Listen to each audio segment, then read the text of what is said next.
नमस्कार दोस्तों, स्वागत है आपका ए टू जेड स्टोरीज अद्भुत ऑफिशियल पर। साधु संत फकीर गुरु रहबरों की सदा ही जय जयकार। एक बार सतगुरु गरीबदास महाराज प्रवचन दे रहे थे, तो उसी समय जो है संतोष दास जी थे, जो कि दादू साहब के शिष्य थे, दादू पंथ से थे। वे वहाँ पर आते हैं और उनका प्रवचन सुनते हैं, और जब उनका प्रवचन सुनते हैं तो उन्हें लगता है ये ज्ञान तो बड़ा अनमोल है। लेकिन वो जो प्रश्न उनके मन में थे, उन प्रश्नों की शंका निवारण करना चाहते थे। वे चाहते थे कि उनके प्रश्नों का कोई उत्तर दे, जिसका उत्तर उन्हें कभी तक नहीं मिला था। तो वे उनके पास बैठते हैं और उनका जो है प्रवचन सुनते हैं। तो उस समय गरीबदास महाराज बता रहे थे कि सतगुरु कबीर जी महाराज साहब, जो उस समय बंदी छोड़ गरीबदास महाराज के रूप में थे, वे क्या कह रहे थे। गब सुआ पिंजर बसे, खिड़की बंद लगाए, दुर्मत दिल अंदर रहे, मंजारी नहीं खाए। कि भाई लोग जो है, एक जो तोता होता है पिंजरे में, उसके समान होते हैं। जिस प्रकार से तोता अपने आप को पिंजरे के अंदर रखता है, और पिंजरे की जो खिड़की है अगर वे बंद रहती है तो उसके बाद उसमें जो बिल्ली है वो हमला नहीं कर सकती पिंजरे के अंदर। लेकिन हाँ, यदि तोता बाहर निकलेगा और बिल्ली जो है उस पर हमला कर देगी, अगर वो बैठी है तो जैसे ही तोता बाहर निकलेगा और निकलने की कोशिश करेगा तो बिल्ली उसको खा लेगी। ठीक इसी प्रकार जो है उन्होंने कहा कि माया ने भी इस जीव को अपने पिंजरे में रखा हुआ है। जैसे ही ये इसके बाहर निकलने की कोशिश करता है तो ये जो मंजारी है, मतलब जो बिल्ली है, ये इसे खाने की कोशिश करती है, ये इसे फंसाने की कोशिश करती है।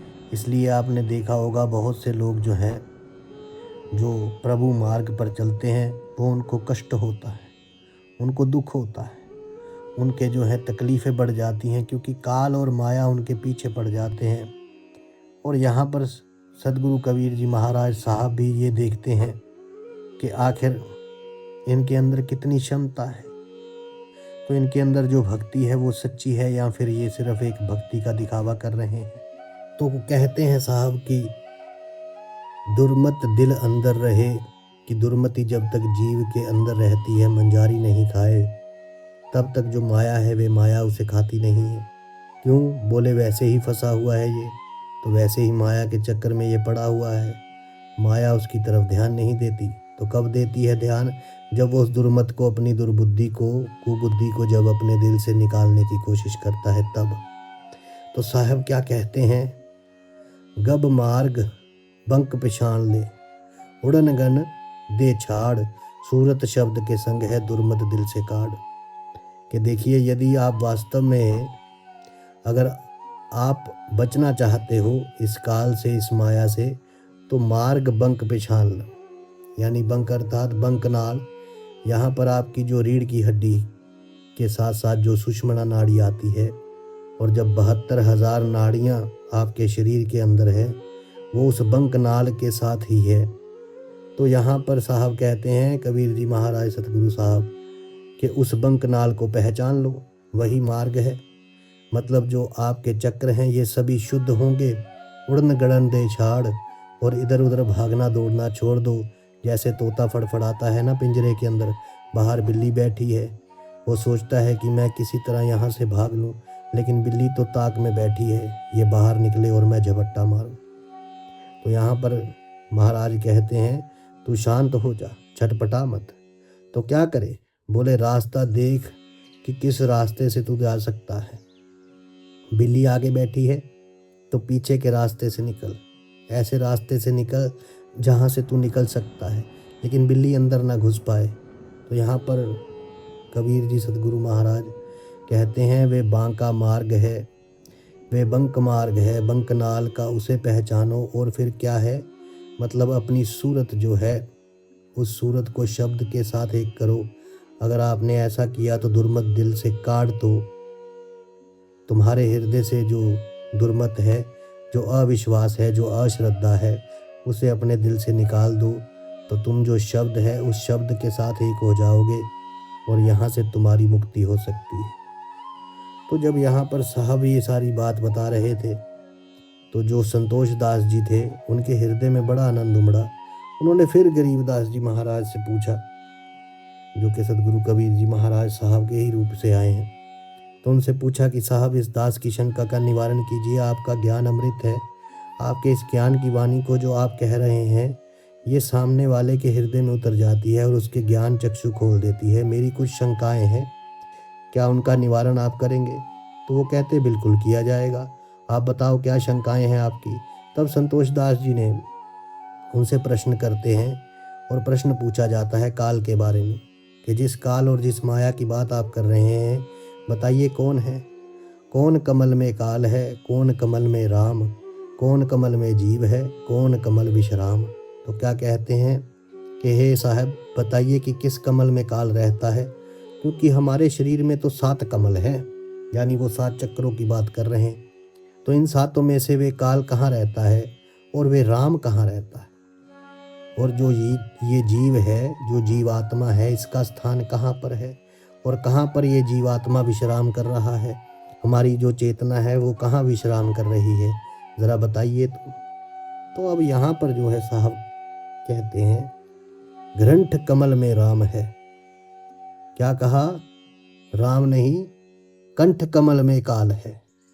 उन्होंने कहा ग्रंथ कमल में राम है। क्या कहा? राम नहीं, कंठ कमल में काल है। सहस कमल दल का राम, हृदय कमल में जीव है, अष्ट कमल विश्राम। कि देखिए जो कंठ कमल है आपका काल वहाँ पर है। आप कहेंगे कि कंठ कमल में तो अविद्या का वास है, फिर यहाँ पर काल क्यों बता दिया? सहस कमल दल राम, सहस्त्र में वो राम है, सहस्त्रार में वो राम है। अर्थात वो परमात्मा जो है, जो सतगुरु है या सतपुरुष है, वो सहस्त्र जो है, सहस्त्रार जो कमल पे है, सहस्त्र दल कमल पे है। और जो आत्मा है, जो जीवात्मा है, उसका स्थान है हृदय कमल। मतलब जो आप अपने को देखोगे, अपने आत्म तत्व का दर्शन करोगे, वो आपके हृदय कमल में ही प्रकट होता है। तो यहाँ पर साहब जो है आत्मा के रूप में वो हृदय कमल में रहता है और उसका विश्राम कहाँ है? आपकी चेतना का। वो कहते हैं अष्ट कमल विश्राम।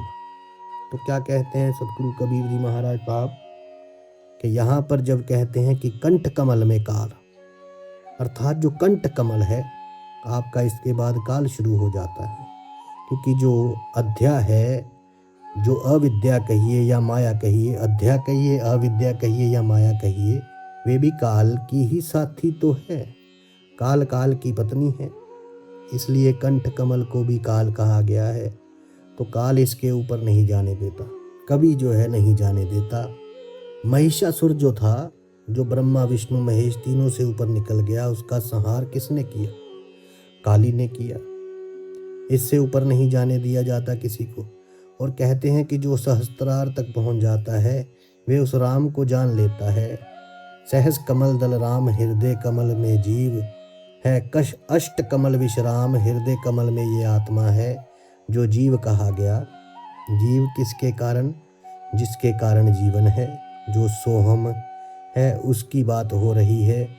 यहाँ परमात्मा का जो अंग है, जो अंश है, वही है यहाँ पर जीव। श्री रामचरितमानस में इसकी तरफ इशारा किया गया है गोस्वामी तुलसीदास जी ने कि ईश्वर अंश, जीव अविनाशी। जरा देखिए, समझिए इस बात को गौर से। अंश जीव अविनाशी, ईश्वर अंश जीव अविनाशी। की जो ईश्वर का अविनाशी अंश है वे कौन है? वे जीव है। चेतन सहज सकल सुख राशि, सो माया बस भयो गोसाई, बंदो पीर मरकट की नाई। कि वो तोते की तरह, जो तोते का उदाहरण अभी दिया गया है ना, जो पिंजर बसे खिड़की बंद लगाए, कि वो तोते और बंदर की तरह जो है भ्रम में डूबा हुआ है, फंसा हुआ है माया के चक्कर में। तो वही चीज़ यहाँ पर साहब बता रहे हैं कि ये जो जीव है, ज़रा ध्यान से जानिए कि ये जो जीव है ये कहाँ है, कहाँ रहता है? ये हृदय कमल में रहता है। ये कौन जीव है? सोहम। और अष्टकमल विश्राम। अब ये अष्टकमल कौन सा है? ये है नाभि कमल। मतलब जो आपका नाभि कमल है, वे नाभि कमल में इस मतलब हमारा विश्राम है। तो अब ये नाभि कमल की क्या बात आई? सोहम का जो विश्राम है वे नाभि कमल में है। मतलब ये समझिए, आप अगर स्पष्ट बात की जाए तो अब आप नाम का सुमिरन करते हैं तो नाभि कमल से ही आप उच्चारण करते हैं उस नाम का, प्रभु नाम का। जो सांस अंदर जाती है, सतनाम जब आप जपते हैं तो एक मंत्र है जो अंदर लेना होता है, और वो कहाँ तक लेना होता है? जब सांस नाभि तक जाए तो नाभि तक वो मंत्र जपना होता है। सांस नाभि में गई, मंत्र का जाप जो है पूरा हो गया, पूरा हो गया। तो जब पूरा हुआ और फिर बाहर आई तो कंठ कमल के बाहर नाम बदल जाता है, जो कि बताया हुआ था सतनाम स्मरण के भेद में पूरा विस्तार से। और यदि आपने नहीं सुना तो आपको दोबारा जो है हम इसके सतनाम स्मरण के भेद में विस्तार से बता देंगे। तो वही चीज़ बताई गई है कि जब नाभि कमल और त्रिकुटी कमल इसके बीच में जब सांस चलती है और आप बार बार जो है उस प्रभु नाम सिमरन करते हैं तो हृदय कमल में प्रकट होता है आपका स्वरूप, जो परमात्मा आत्मा के रूप में है, वे स्वरूप प्रकट होता है आपके हृदय कमल में। अब इसके बाद फिर अगला प्रश्न पूछते हैं संतोष दास जी। कहते हैं कि महाराज ये तो ठीक है साहब, ये चीज़ें आपने जो बताई बिल्कुल सही है, मैं इनसे संतुष्ट हुआ। अब अगला कि कौन कमल अनभय उठे, कौन कमल दल धीरे, कौन कमल से बोलिए, कौन कमल जलनीर। तो ध्यान से समझिए प्रश्न को कि कौन कमल अनभय उठे।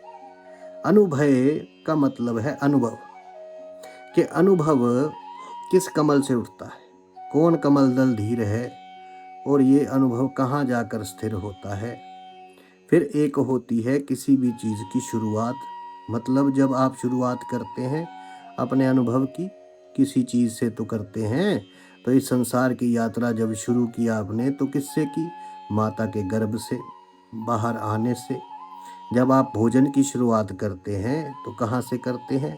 पहले आटा गूंदते हैं, फिर रोटियां पकाते हैं, फिर खाते हैं, सब्जी बनाई जाती है।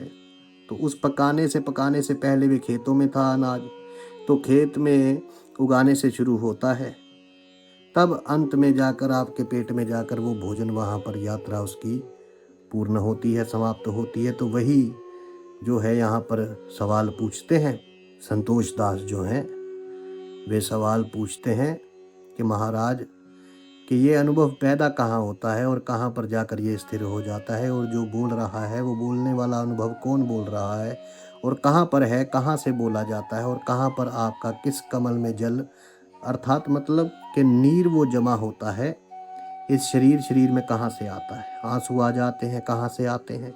ये पानी नाक बहती है, कहाँ से आता है ये पानी, क्योंकि जब इसको सब खोल कर देखा जाता है इसमें कहीं पानी नहीं दिखता। तो यहाँ पर सतगुरु कबीर जी महाराज साहब यानी कि गरीबदास जो स्वरूप है आगे, उन्होंने क्या कहते हैं? मूल कमल अनभय उठे, सहस कमल दल धीर, कंठ कमल से बोलिए त्रिकुट कमल जल नीर। कि जब मूल कमल अर्थात मतलब जो गणेश चक्र, मूल चक्र की बात हो रही है, कि जब मूल चक्र आप वहाँ से ध्यान लगाना शुरू करते हैं तब आपको धीरे धीरे अनुभव होता है। अब आप देखिए, जब आपको 5 नाम दिए गए जपने के लिए, तो धीरे धीरे जब आप ध्यान से जपते हैं, उसका प्रभु सिमरन करते हैं, तो आपके भीतर झिंगूर की आवाज़ शुरू होती है। आपने जपना कहाँ से शुरू किया? नीचे से, लेकिन झिंगूर की आवाज़ कहाँ हो रही है? ऊपर से। तो यहाँ पर इस बात को समझिए कि महाराज कहते हैं, साहब जी कहते हैं कि मूल कमल अनुभय उठे, कि जो अनुभव है, अनुभव की शुरुआत होती है मूल कमल से, और सहस्त्रार कमल दर धीर, और उसका जो स्थिर होता है अनुभव वो कहाँ पर? सहस्त्र कमल दल पे, मतलब जो सहस्त्रार चक्र पे, ठीक है। तो आप जपते हैं ये, और आपको आवाज कहाँ सुनाई देती है? ऊपर, मानो मस्तिष्क के ऊपर से आ रही हो, सहज कमल दल से आ रही हो। फिर क्या कहते हैं कि कंठ कमल से बोलिए। आप जो बोलते हैं, आवाज निकलती है, वो कहाँ से आती है? गले के कारण, कंठ के कारण। उस कंठ से ही परमात्मा जो है, जो बोलने वाला है, ये शरीर नहीं बोलता। शरीर तो एक माध्यम है। जैसे आपने सुना होगा, बुल्ले शाह ने कहा था कि रब और बंदे की जात है एक, जैसे कपड़े की जात है रूह। जैसे बंदे के भीतर, जैसे कपड़े के भीतर रूह है छुपा, ऐसे अंदर बंदे के तू आप ही बोले, आप बुलावे और आप करें हूँ। यानी शरीर तो माध्यम है। हवा तो वैसे भी आती जाती रहती है, हवा नहीं बोलती। हवा इस शरीर से जब निकलती है तो अंदर जो बैठा है वे बोलता है, वे है बोलने वाला। और त्रिकुटी कमल जल नीर, और जो जल है, अब यहाँ पर ध्यान से समझिए कि ये जल कौन सी जल यहाँ पर उन्होंने बताया। साहब क्या कहते हैं कि हमारे भीतर क्या है? मानसरोवर है। जो मानसरोवर है उसी में जल है, और वे जल बहुत ही सूक्ष्म है। और वो जो सूक्ष्म जल है, जब ज़रूरत होती है तब वो स्थूल होकर निकलता है, हमारे त्रिकुटी में रहता है। इसलिए जब भी छींकें आती है तो वो जल नाक के माध्यम से आता है, या आँखों में कुछ चल जाता है, या आप रोते हो तो वो जल आँखों के माध्यम से आता है, लेकिन वो हमारे त्रिकुटी में रहता है, और वहीं पर है मानसरोवर त्रिकुटी के ऊपर। अब यहाँ पर कबीर जी महाराज साहब सतगुरु यहाँ पर जब भी ये ज्ञान देते हैं तो संतोष दास जी फिर से प्रश्न पूछ देते हैं, गर्भ कहाँ भी कि सिंध है, कहाँ नाड़ी का नीम, कहाँ बजरी का द्वार है, कहाँ अमरी की सीम। क्या पूछे कि जो बूंद है उसका सागर कहाँ है, जो बूंद है उसका सागर कहाँ है, और जो नाड़ी है उस नाड़ी पहाड़ी की नीम जो है किसे कहा जाता है? नीम यहाँ वृक्ष की बात नहीं हो रही है।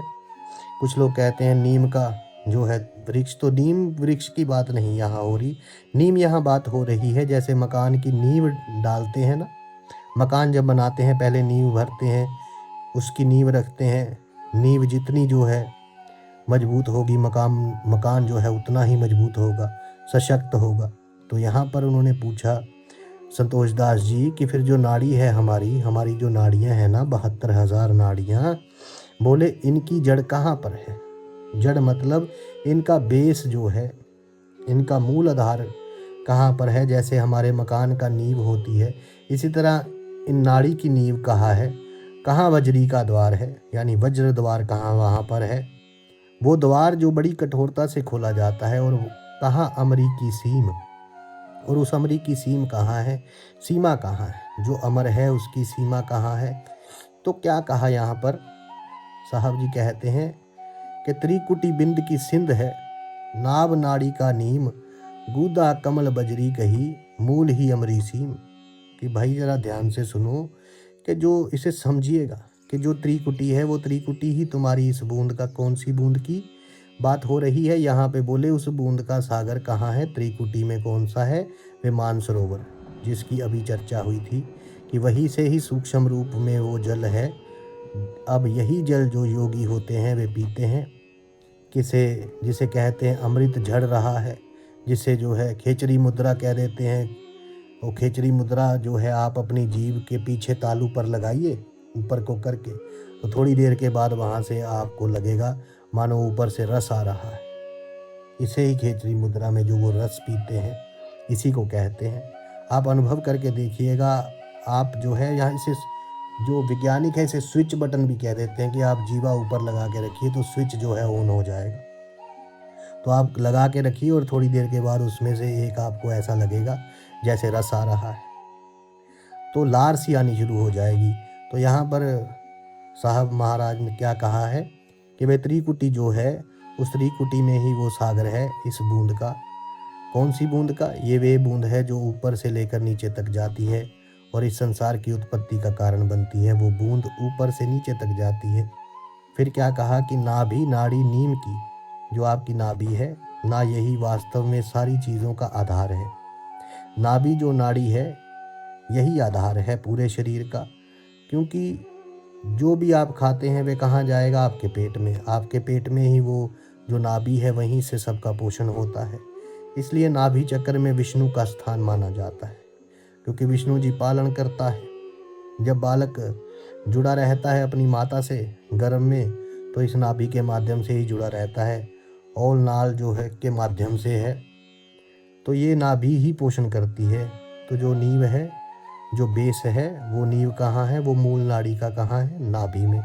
और गूदा कमल वज्री कही, और जो आपका गूदा कमल है अर्थात जो मूल चक्र है, ठीक है, वो मूल चक्र क्या है? वो मूल चक्र ही वज्र द्वार है आपका। नीचे का शरीर की बात जो है यहाँ पर आपको बताई जा रही है, ज़रा ध्यान से समझिएगा, क्योंकि यहाँ बात पूछी थी कमल की। तो यहाँ पर महाराज साहब जो हैं उन्होंने कहा कि जो गूदा कमल है वही वज्र है, कि चाहे शरीर में कितना भी वजन हो जाए, लेकिन गूदा कमल से कुछ भी बाहर नहीं आता, वो बंद रहता है। फिर क्या कहा कि मूल ही अमरी सीम, के जो मूल है, जो मूल तत्व है वही अमरी सीम कहा। तो ये क्या है? अमरी सीम मतलब अमृतत्व की सीमा। सीम मतलब गांव में बोला जाता है ना, बोले जी इस गांव की सीम कहाँ तक है, मतलब इस गांव की सीमा कहाँ तक है। तो यहाँ सीमा की बात पूछी गई कि एक बाउंड्री की सीमा कहाँ है इस अमृतत्व की। तो यहाँ पर साहब क्या बता रहे हैं? कहते हैं कि मूल ही हमारी सीम की, जो मूल तत्व है वो परमात्मा तत्व को ही यहाँ मूल तत्व कहा गया है, कि जब उस परमात्मा तत्व को जब जान लिया जाता है तो वही है अमृतत्व की सीमा, तभी अमर होता है व्यक्ति, उससे पहले अमर नहीं है। तो व्यक्ति नहीं बल्कि जीव कहिए, तो जीव तब अमर होता है, उससे पहले जो हंस है वे काग ही बना रहता है। फिर यहाँ पर साहब से क्या प्रश्न किया जाता है? अगला फिर प्रश्न करते हैं, कहाँ भंवर का वास है, कहाँ भंवर का बाग, कौन भंवर का रूप है, कौन भंवर का राग। अब जरा इस बात को ध्यान से देखिएगा, समझिएगा कि अब ये भंवर कौन है? ये भंवर है आपकी आत्मा। ये आपकी आत्मा के बारे में बात हो रही है। अब देखिए भंवरा कैसा होता है, काला है कि नहीं? तो हम भी कैसे हो चुके हैं, हमारे विचार कैसे हो गए, काले हो गए। तो इसलिए यहाँ पर भंवरा शब्द है, लेकिन भंवरा क्या करता है? भंवरा गुंजन करता है। तो हम भी तो बोलते हैं ना, ये जीव भी तो बोल रहा है, गुंजन कर रहा है, या फिर सुमिरन भी करेंगे तो भी सुमिरन चल रहा है, लेकिन भीतर में ही गुंजायमान है। वे अगर आपके भीतर अगर जो आवाज़ आती है किसकी, झिंगुर की, या कोई और आवाज़ हो रही है, कोई टी की आवाज़ कहता है, वो भी तो गूंजनी हो रही है। तो आपके भीतर तो वही पूछा है कि आखिर इस भंवरे का वास कहाँ है, पर है ये आत्मा कहाँ पर है। भंवरा यानी आत्मा कहाँ पर है, और इसका जो है बाग किस प्रकार से जो है, बाग में जाकर भंवरा क्या करता है? बाग में जाकर भंवरा रस पीता है फूलों का। तो पूछा कि वो बाग कहाँ पर है, फिर क्या कहा? कौन भंवर का रूप है और इस आत्मा का रूप क्या है वो बताइए। फिर क्या कहा? कौन भंवर का राग, और इससे जो आत्मा का इसका राग क्या है, मतलब इसकी धुन क्या है, इसकी लय क्या है इसकी आवाज़, कौन सा शब्द है इसका। तो यहाँ पर वो समझाते हैं साहब जी महाराज, क्या कहते हैं?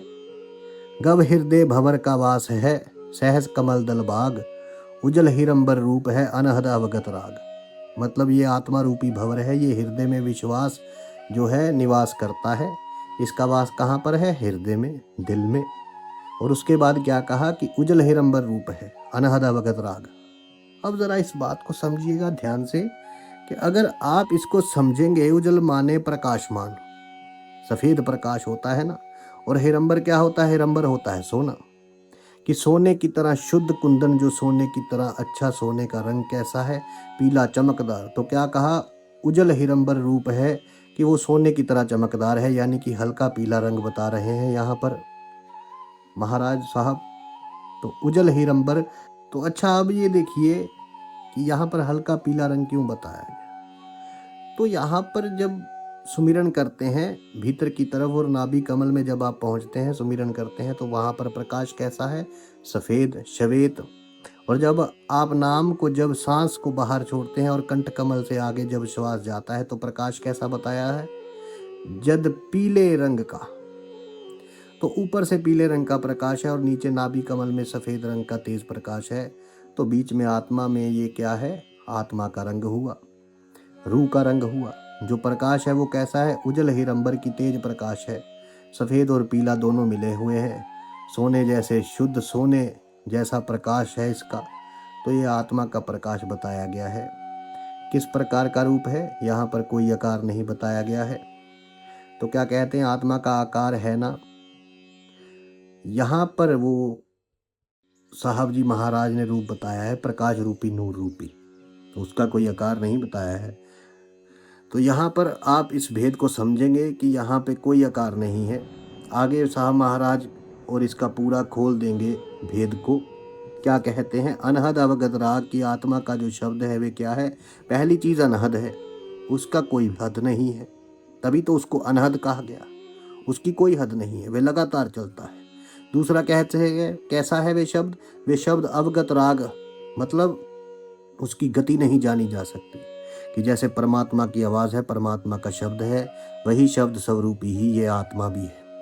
जैसे परमात्मा है शब्द स्वरूपी, तो यहाँ पर साहब जी महाराज क्या कहते हैं, शब्द स्वरूपी उतरे सतगुरु सत्य कबीर, कि सतगुरु सत्य कबीर कैसे उतरे, शब्द स्वरूपी। और साहब क्या कहते हैं, बंदी छोड़ महाराज कहते हैं कि हम हैं शब्द, शब्द हम माही, हम हैं शब्द, शब्द हम माही, हमसे भिन्न और कछु नाही, कि हम ही शब्द हैं और शब्द ही हमारे भीतर है और हमसे भिन्न और कुछ भी नहीं है। उसी शब्द की बात यहाँ हो रही है कि ये आत्मा शब्द स्वरूपी है। और कैसे शब्द, बोले अनहद है वो शब्द और अवगत है वो शब्द। उस राग की बात हो रही है। राग किसको कहा जाता है, जो गाया जाता है, तो वो निरंतर गाया जा रहा है, निरंतर हो रहा है। फिर क्या कहा कि भाई आपके प्रश्न समाप्त हुए कि नहीं हुए, तो फिर संतोष दास जी जो है सहमत हो जाते हैं कि महाराज साहब आपका जो ज्ञान है वे अमृत है, और ऐसे ज्ञान कोई समाज के कल्याण के लिए लिख लेना चाहिए, ताकि आने वाली जो पीढ़ियां हैं जो आगे आएंगी उनका भी कल्याण हो। तो संतोष दास जी ने महाराज साहब की जो वाणी थी उस वाणी को लिखा, और साहब महाराज ने अपने और भी जो शिष्य थे उन शिष्यों के माध्यम से उन्हें जो ग्रंथ साहब है उसकी रचना हुई, सूक्ष्म वेद की रचना हुई, जिसे कि आप यहाँ पर अभी पढ़ रहे हैं, अभी सुन रहे हैं। अब इसके बाद महाराज क्या कहते हैं कि आपने रूप तो अपना सुन लिया कैसा है, अब इस रूप को जानोगे कैसे। तो वो महाराज साहब कहते हैं, गब निश्वासर के जागने हासिल, बड़ा नरेश नाम बंदगी चित धरो हाजिर, रहना पेश सुरत सिंहासन, लायले निर्भय धुन अखंड, चित्रगुप्त पूछे नहीं जमित है दंड। ऐसा सुमरण कीजिए रोम रोम धुन ध्यान, आठ भगत अधिकार कर पतिव्रता सो जान। क्यों कहते हैं ना कि 8 वक्त जो हैं, 8 पहर हैं, तो 8 पहर जो नाम सिमरन, 8 पहर नाम ध्याए गुरु नानक जी का यही आधार। अब गुरु नानक साहब जी भी यही कहते हैं। क्या कहा कि निस्वासर अर्थात दिन रात जो व्यक्ति जाग में रहता है, जागरूक है, जागता रहता है, सजग रहता है नाम के प्रति, केवल वही उस नरेश, उस कुल मालिक, मतलब उस सबसे बड़े राजा, सबसे जो है सबका राजा कौन है, वे परमात्मा, बिग बॉस कह लीजिए कि सबसे बड़ा बिग बॉस कौन है इस कुल दुनिया का, वो परमात्मा, वो मालिक। बोले उसे हासिल कर पाता है, उसके लिए नाम की बंदगी चित्त धरो अपने चित्त में, उस नाम का सुमिरन करते रहो, उसकी बंदगी में रहो, हाजिर रहना पेश, और हमेशा उस परमात्मा के आगे हाजिर रहो। मतलब ये समझ के रखो कि वो परमात्मा आपके सर पर बैठा हुआ है, हमेशा उसको प्रणाम करो, हमेशा उसे जानो, हर श्वास श्वास में हाजिर रहो कि हाँ ये श्वास में परमात्मा है। जैसे सूफियों ने कहा, हर सांस लेखे सजन के लगाई, अब इसके सिवा और कोई काम नहीं, कि मेरा काम है बस तेरे ही जिक्र से, तेरे ही नाम से, और मेरे सांस में कोई नाम नहीं, कि बस हर सांस में जो है ये श्वास में परमात्मा है, इसे जान लीजिए। ये परमात्मा जो बाहर आ रहा है उसमें भी जो है, अंदर जा रही है उसमें भी जो है। और किस प्रकार से आपको जो है नाम सिमरन बताया गया है, वो भाव यहाँ पर कबीर जी महाराज साहब सतगुरु गरीब साहब जो बताते हैं, वही भाव दोबारा बता रहे हैं। फिर क्या कहा कि सुरत सिंहासन लाए ले, कि अपना सिंहासन किस पर लगा लो, इस सूरत पे। ये जो आपकी सूरत है इसको अब नाम पर टिका लो, इसका आसन नाम पर लगा लो। इस सूरत इधर उधर नहीं जानी चाहिए। निर्भय धन अखंड लोग धुन तापते हैं। बड़े बड़े जो योगी होते हैं बोले धुन रमाते हैं, तो यहाँ पर साहब महाराज कहते हैं वो धुनी नहीं, निर्भय धुनी अखंड, मतलब निर्भय हो जाओ, निर्भय हो भजो भगवान। तो यहाँ पर यही है कि निर्भय हो के जो है उस नाम को भजो, उस नाम में ऐसे रम जाओ कि अखंडित धुनी जो है लग जाए। और जब अखंडित धुन लग जाती है तो निर्भय हो जाओ, निर्भय धुन अखंड। क्योंकि जब नाम में सुमिरन लग जाता है तो फिर कोई कुछ नहीं बिगाड़ सकता, इसलिए निर्भय हो जाओ। क्यों निर्भय हो जाओ? क्योंकि चित्रगुप्त पूछे नहीं जम का मिट है दंड। क्योंकि चित्रगुप्त फिर तुम्हारे उस कर्म का लेखा जोखा वो नहीं रखता है। उस समय तुम क्या कर रहे हो क्या नहीं, नाम सुमिरन के समय वो पाप पुण्य कहीं नहीं लिखा जाता, वो केवल परमात्मा के दरबार में रहता है। उसके साक्षी हो जाते हो आप स्वयं, और यम का जो दंड है वे मिट जाता है, काल भी कुछ नहीं कर पाता। तो इसलिए यहाँ पर सदगुरु कबीर जी महाराज साहब जो है वे क्या कह रहे हैं कि भाई सुमिरन करना है उस परमात्मा का। तो अगर बंदगी करनी है, सुमिरन करना है, इबादत कह लो, बंदगी कह लो, तो ऐसा करो कि ऐसा सुमिरन कीजिए, रोम रोम धुन ध्यान, रोम रोम में धुन लग जाए उस नाम की। ऐसा सिमरन करो 8 वक्त अधिकार कर पतिव्रता सो जान, कि 8 पहर जो है उस कुल मालिक का ही जो है ध्यान होना चाहिए, उसी का ही सिमरन होना चाहिए, वही है असली पतिव्रता। और फिर यहाँ पर साहब जी महाराज कहते हैं कि तारक मंत्र चित्त ध्रो शम मंत्र सार, अजपा जाप अनाद है हंस उतर है पार। अब देखिए यहाँ अब कुछ लोग कंफ्यूज हो जाते हैं, लेकिन कंफ्यूज नहीं होना है। तो कंफ्यूजन हो रहा है तो यहाँ दूर कर देते हैं। क्या कहा महाराज ने कि तारक मंत्र चित्त धरो। तारक मतलब जो तार दे, जो तारने वाला है, इस संसार से पार उतार दे, वो बोले वो मंत्र को अपने चित्त में धरो। यहाँ बात हो रही है सतनाम की। और उसके बाद क्या कहा, सक्षम मंत्र सार, कि फिर इससे भी सूक्ष्म मंत्र है। ये मंत्र कौन सा है? तारक मंत्र। तारक मंत्र वो है जो सतनाम है, जो आप अपने मन से सुमिरन कर रहे हैं श्वास श्वास में। और सूक्ष्म मंत्र वो होता है जिसका सुमिरन मन के द्वारा नहीं होता, उसका सुमिरन सुरत नृत्य पे चलता है। ये है आपका सार नाम।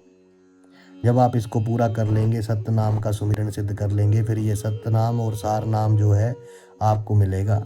और क्या कहा, अजपा जाप अनाद है हंस उतर है पार, कि जो अजपा जाप है किसका, सत्य नाम का, बोले वही अनाद है।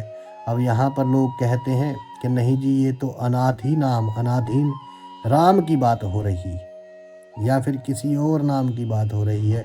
बिल्कुल नहीं, स्पष्ट कर देते हैं।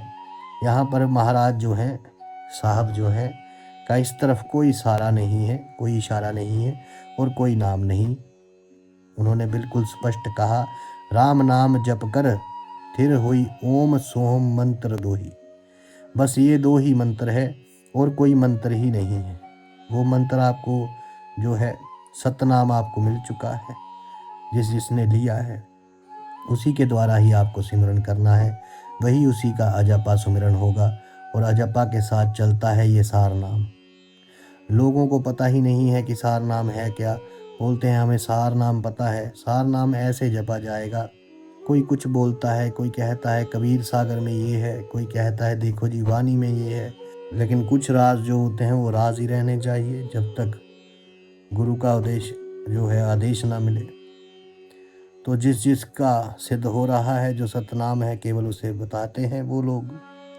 तो जो भी आपके भीतर चलना शुरू हो जाए, लगातार श्वास श्वास में आपका सुमिरन शुरू हो जाएगा। उसके बाद जो है फिर वो मिलेगा। जब बताया है कबीर जी महाराज साहब ने, सतगुरु ने, कि ऐसा ऐसा सुमिरन कीजिए, रोम रोम धुन ध्यान, 8 वक्त अधिकार कर पतिव्रता सो जान। गरीबदास जी महाराज एक ही बात है। तो जब ऐसा सुमिरन हो जाएगा, उसके बाद फिर ये होगा कि तारक मंत्र चित्त धरो सूक्ष्म मंत्र सार, तब आपको जो है सार मंत्र देते हैं। और अजपा जाप अनाद है, इसका भी जाप अजपा ही होता है। उसको जपने की ज़रूरत नहीं होती और हंस उतर है पार, और तब ये हंस पार उतरता है। तो साहब जी महाराज कहते हैं आगे की अंजन मन जन कीजिए, कुल करननी कर दूर, साहब सेती हिल मिलोया सकल भरपूर। कि देखिए अपनी दृष्टि को अंजन माने दो चीज़ें होती हैं, अंजन माने माया भी और अंजन माने दृष्टि भी है। कि अंजन मंजन कीजिए कि आपकी जो आँखें हैं, इन आँखों की जो दृष्टि है उस दृष्टि को साफ करो, क्योंकि आपकी जो दृष्टि है वे किस चीज़ में लगी हुई है। आपकी जो दृष्टि है वे लगी हुई है इस संसार के अंदर, आपकी कुल मर्यादा के अंदर, आपके कर्म के अंदर, करनी के अंदर। तो साहब जी महाराज कहते हैं आपकी दृष्टि को साफ करो, अपने कुल की मर्यादा और कर्म ये सब कुछ से परे हो जाओ, निष्काम भाव से कर्म करना समझो कि किस प्रकार से उस परमात्मा, उस प्रभु, उस कुल मालिक के अधीन होकर कर्म किया जाता है। कैसे किया जाएगा? तो बोले साहब सेती हिल मेलो, रह सकल घर सकल भरपूर। कि देखिए उस परमात्मा के साथ हिल मिल कर रहो, मिलजुल कर रहो, उस परमात्मा के साथ एक होकर रहो जो सबके भीतर सकल भरपूर, सबके अंदर समाया हुआ है। अब वो सब में समाया हुआ है तो जाहिर सी बात है आप में भी समाया हुआ है। अच्छा, एक चीज़ यहाँ पर, जैसे पंखा हवा देता है कि बिजली हवा देती है, तो आप बोलेंगे जी पंखा, लेकिन बिजली ना हो तो क्या पंखा हवा देगा? बिजली ना हो क्या कूलर हवा देगा? बिजली ना हो तो क्या एसी हवा देगा? तो तीनों का काम हवा देना है, बिना बिजली के नहीं दे सकते। यानी कि आप जब हवा जो है तभी दे पाएंगे जब उसमें बिजली होगी। तो बिजली ही माध्यम है, पंखा ही हवा देगा, कूलर ही हवा देगा, लेकिन उसका स्रोत जो है क्या है? बिजली, बिना बिजली के नहीं होगा। तो इसी प्रकार वे परमात्मा जो सबके भीतर रमा हुआ है वही कर्म करने वाला है। असल में उसके कारण ही कर्म किया जा सकता है। वही शक्ति है जो कर्म करवाती है, कर्म करती है, फल भोगती है और फल भोगवाती है। फिर भी सबसे अलग है, फिर भी वे ना भोगता है ना करता है, फिर भी वे अकर्मण्य है। जैसे आप सपना देखते हैं, क्या सपने में आपकी कोई इच्छा होती है सपना देखने की? वो अपने आप आता है, अपने आप चलता है, अपने आप ख़त्म होता है, सब कुछ अपने आप है। तो बिल्कुल इसी प्रकार से जो परमात्मा है वो परमात्मा ना संसार की रचना करता है। इसे ध्यान से समझिएगा, दुविधा मत आए। यहाँ पर सतपुरुष की नहीं बात की जा रही, यहाँ पर बात की जा रही है उस परमात्मा की जो चौथा राम है, जिसे सतगुरु कबीर जी महाराज साहब ने जिस चौथे राम की बात बताई, जो तीनों जो है तिल के परे है। तिल के तिल भीतर 14 भवन बनावन, हारा पिंड ब्रह्मांड रचा, धर निधर अनंत लोक का है चारा, उसकी बात हो रही है। वो निराकार है, वो निराकार नहीं, वो निराकार है। तो जो कहा, क्या कहा है यहाँ पर साहब जी महाराज, सबके अंदर रमा हुआ है, उसके साथ जो है हिल मिल कर यानी मिलजुल कर रहिए, एक होकर रहिए। जब उसको हर जगह मानोगे तो जाहिर सी बात है सामने वाले में भी वही है, आपके भीतर भी वही है, सब कुछ वही है। तो कर्म का कर्ता का भाव जो है आपके हृदय से चला जाएगा। फिर आप समझ जाओगे कि मैं समर्थ हूँ ही नहीं कुछ करने के लिए, सब कुछ वही कर रहा है, सब कुछ वही कर रहा है। मेरे भीतर मेरा कुछ नहीं, जो कुछ है सो तेरा, तेरा तुझको सौंप दूँ, क्या लागे सो मेरा। कि मेरे पास तो अपना कुछ भी नहीं, मैं तो कुछ करने लायक ही नहीं प्रभु, आपका ही सब कुछ। और जब सब कुछ वही कर रहा है, करने वाला वही, करवाने वाला, तो मैं कहाँ हूँ? और जब मैं ही नहीं हूँ तो जो ये कुबुद्धि थी हमारी, ये अपने आप दूर हो जाती है। जैसे सूफियों ने कहा, मेरे विच मैं नहीं हुण तू ही तू रह गया है। तो क्या कहा सतगुरु कबीर जी महाराज साहब यहाँ पर, गरीबदास जी महाराज ने कि हरदम मुजरा कीजिए यो तत्व बारंबार, कुबुद्धि कटे काजी मिटे धन नामी धनसार। कि जी हमेशा उस मालिक की बंदगी कीजिए, मुजरा कीजिए, उसे प्रसन्न कीजिए, नाच कीजिए उसके नाम का, उसकी प्रशंसा कीजिए। यो तत्व बारंबार, तत्व कौन सा तत्व की बात हो रही है यहाँ पर उस परम तत्व की बात हो रही है कि उस परम तत्व की जो है हमेशा प्रशंसा करो, उसका सुमिरन करो, उसे हमेशा कहो आप ही हो जो कुछ हो। उस मालिक की बंदगी करो, साहिब की बंदगी करो, तो क्या होगा? कुबुद्धि कटेगी, काजी अर्थात मन का जो मैल है वो दूर हो जाएगा और जो अज्ञानता है वो दूर हो जाएगी। फिर धन नामी धनसार, ये सब धन कौन है? वो परमात्मा के बारे में बताया जा रहा है यहाँ की। वो धन नामी और धनसार यानी सुमिरन करने वाला, और जिसका सुमिरन कर रहे हैं वो दोनों एक हो जाते हैं। सूफी फरमाते, एक सूफी थे, उन्होंने कहा कि खुदा का नाम लेने वाले खुद खुदा हो गए, यानी सुमिरन करते करते एक हो जाते हैं। और जब एक हो जाएंगे तो अर्थात जो नामी है वो उस परमात्मा में समा गया, बूंद सागर में समा जाती है। तो पतिव्रता थी वो समा जाती है, जो पतिव्रता होती है तो अपने कुल मालिक के साथ, अपने स्वामी के साथ एक हो जाती है। तो क्या कहा कि जैसे ही एक हो गए तो क्या हुआ? बल अजब हजारा पप है, निग गंदी गलतान, पांच तत्व जहाना जहां निर्भय पद परवान। नेस निरंतर रम रहा परगट क्या दिखलाए, दास गरीब गलतान पद सहज रहा समाए। तब आदमी को, मतलब कि जीव को ये समझ में आता है कि जब उसके साथ एक हो जाता है कि अरे वो परमात्मा ही तो है। वही ऐसा वो विचित्र अजब वो पुष्प है जिसकी गंध जो है सभी के भीतर समाई हुई है, और फिर भी वो गंध से परे है। वो सब में गलतान है, मतलब रमा हुआ है, समाया हुआ है, फिर भी वो सबसे परे है। वहाँ पांच तत्व नहीं है, जो पंच महाभूत है बोले ये नहीं है, इन सब से परे है। निर्भय पद है, वो परवान पद है, मतलब वहाँ पर सारे काल जाल जन्म मृत्यु का कुछ भय ही नहीं है, सबसे मुक्त हो जाता है जीव। नेस निरंतर रम रहा, और वे परमात्मा लगातार सबके अंदर रमा हुआ है। फिर ये जीव साक्षी भाव में चला जाता है। फिर ये साहब महाराज के भीतर बैठकर जो है, फिर ये साहब के भीतर बैठकर देखता है, साहब के साथ एक होकर उस मालिक के साथ कि अरे भाई ये सब कुछ मैं तो केवल परमात्मा ही रमा है और कुछ है ही नहीं, प्रगट क्या दिखलाए। अब प्रगट जो है, अब मतलब क्या दिखाया जाए, क्योंकि अब देखा तो दूसरे को जाता है। आपकी आंखें दूसरे को देखती है, स्वयं को कौन सी आंख देखती है? स्वयं को तो कोई नहीं देख पाता।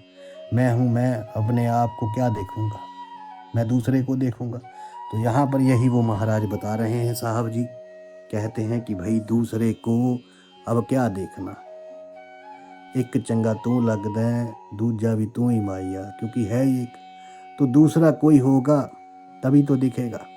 तो उसको प्रकट कैसे दिखाया जाए? दास गरीब गलतान पद सहजे रहा समाए। वे साहेब जो गरीबदास महाराज कहते हैं कि वे जो गलतान पद है, गलतान मतलब जो सबके भीतर समाया हुआ है, वो परम पद जब प्राप्त हो जाता है तो ये जीव जो है, ये जो बूंद है, ये सागर में समा जाती है, परमात्मा रूपी सागर में, और फिर ये सभी के भीतर सहज भाव से स्थित हो जाता है।